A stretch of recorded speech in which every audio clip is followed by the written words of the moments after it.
Hey everybody, welcome to another episode of Daily IoT. I'm your host, Kevin Sidwar.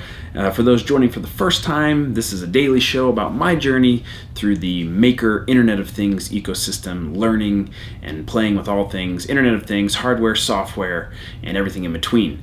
And today we're going to talk about a quick update from yesterday. The end of my episode yesterday, I talked about tweeting. I also posted a Facebook message to Kenwood to see if I might, by some very slim chance, get a part that I need to fix my radio. And it turns out, we'll flip to the footage really quick. Fortunately, it does not indicate any parts for this unit. I do apologize about that, sir.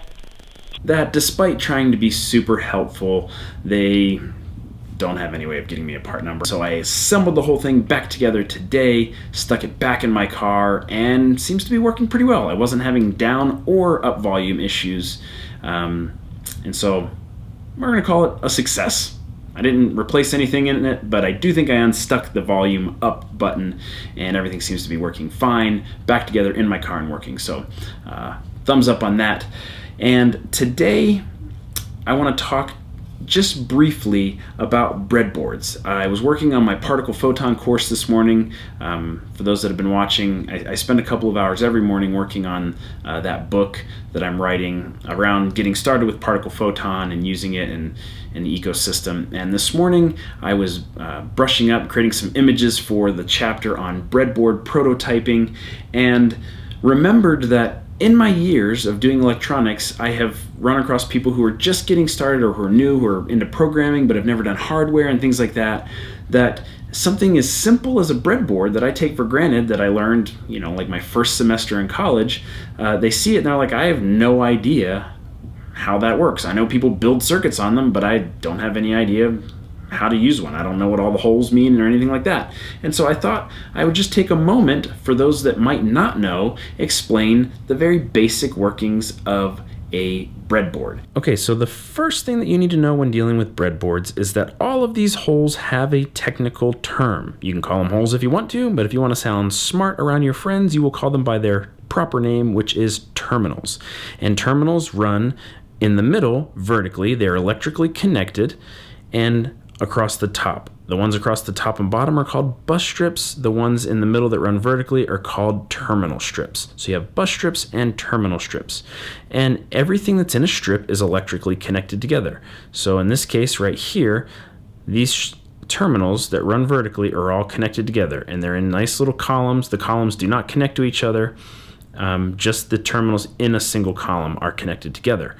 You'll notice that there's a notch in the middle of the board. The electrical connections do not jump over that, so the terminals in this strip here do not connect to the terminals in this strip here. And so when you look at this breadboard, you have terminal strips that run vertically on the top section and terminal strips that run vertically along the bottom section. Now, these terminal strips also do not connect to the bus strips.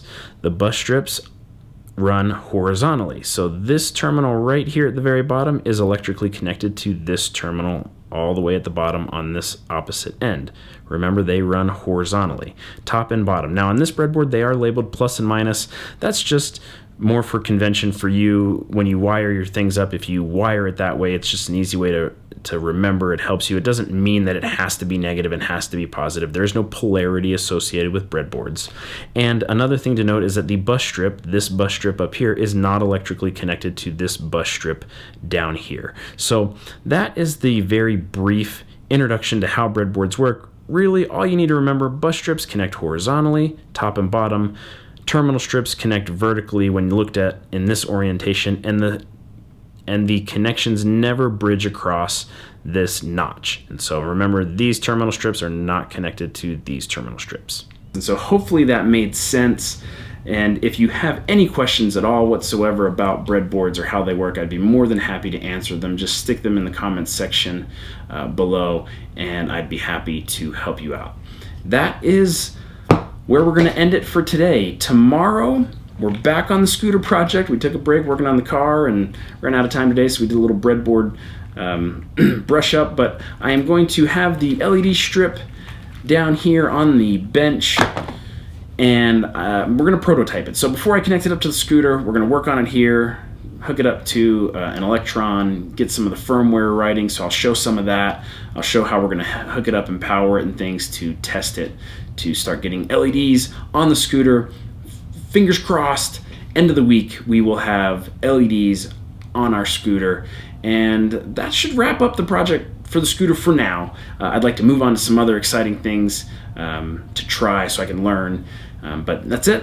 I appreciate everybody watching Daily IoT, the show where together we're learning how to make the Internet of Things one day at a time.